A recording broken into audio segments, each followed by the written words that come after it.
Voilà, vidéo sur les PMU. Voilà.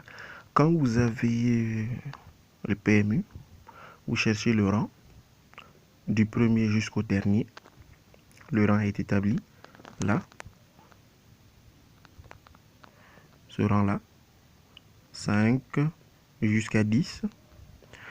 Ensuite, comment j'ai obtenu les deux tableaux qui sont là? Voilà, les deux tableaux. Vous partez du premier, 5. Vous voyez, il y a deux tableaux, bien sûr. 5, après 5, dans l'alignement des chiffres. Quand on compte de 1 à... Quand on quitte de 1, on va à 2. Alors là, dans ce rang, on voit 5. Ensuite, 5 suit un rang. 6. On les cherche 2 par 2. On descend à 3. 3. Après 3, il y a 4. 4 là. Après 12. Après 12, il y a 1. Après 2. Vous voyez, en bas, il n'y a pas 3. Alors, c'est pour cela qu'il n'y a pas une continuité avec un 2. Alors, on a sauté le 2, on est allé au 6. Après 6, il y a 7, bien sûr. Après 1, il n'y a pas 2. On a sauté encore le 1. Après le 9, il y a bien le 10 qui est là. Après le 7, il y a bien le 8 qui est là. Voilà. Et pour la suite, on voit bien qu'il n'y a pas. Après 4, il n'y a pas 3. Après 4, il n'y a pas 5 plutôt. Après 11, il n'y a pas 12. Après 8, il n'y a pas 9. Après 10, il n'y a pas 11. Pour descendre. Donc, le deuxième tableau se fait par inversement. Vous quittez d'en bas pour aller en haut. Alors, après 10, on a bien 11. C'est ce qu'on a noté là. Après 8, on a bien 9 qui est là. Après 11, on a bien 12. Voici le deuxième tableau est là.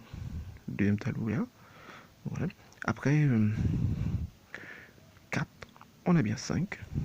Après 7, on voit bien sûr qu'on n'a pas 8. On n'a pas une continuité, on n'a pas 8. Après 9, on n'a pas une continuité, on n'a pas 10. Après 1, on a bien 2. Bien sûr. Voilà. C'est ce qui est marqué là-bas. Après 6, on n'a rien. On n'a pas 7. Après 6, on n'a pas 7.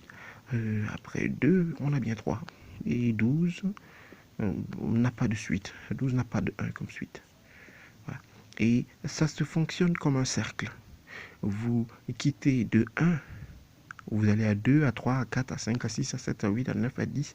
Après 12, vous allez revenir à 1. Alors c'est pour cela 12, 1 est noté, si vous ne comprenez pas son sens. Voilà.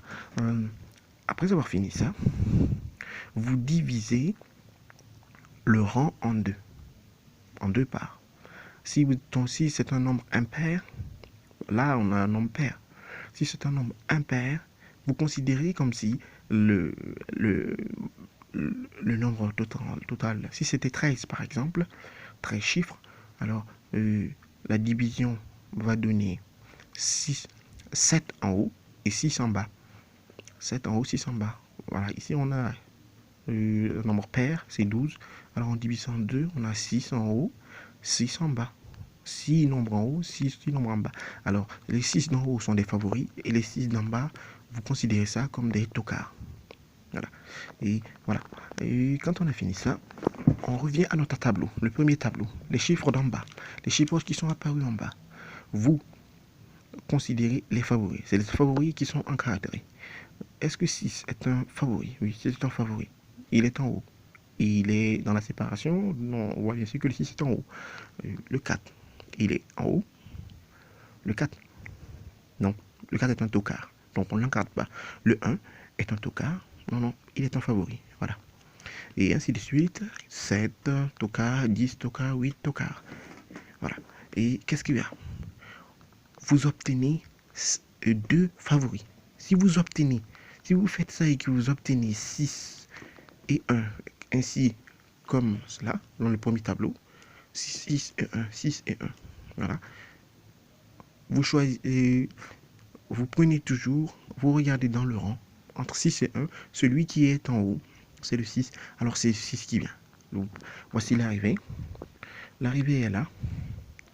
6, 12, 3. À plusieurs courses, ça marche.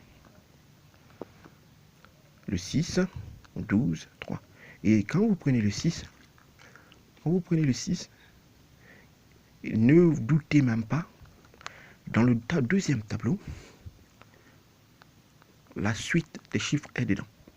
Les trois premiers, PMU, les trois premiers, le 3, le 12, il s'y trouve.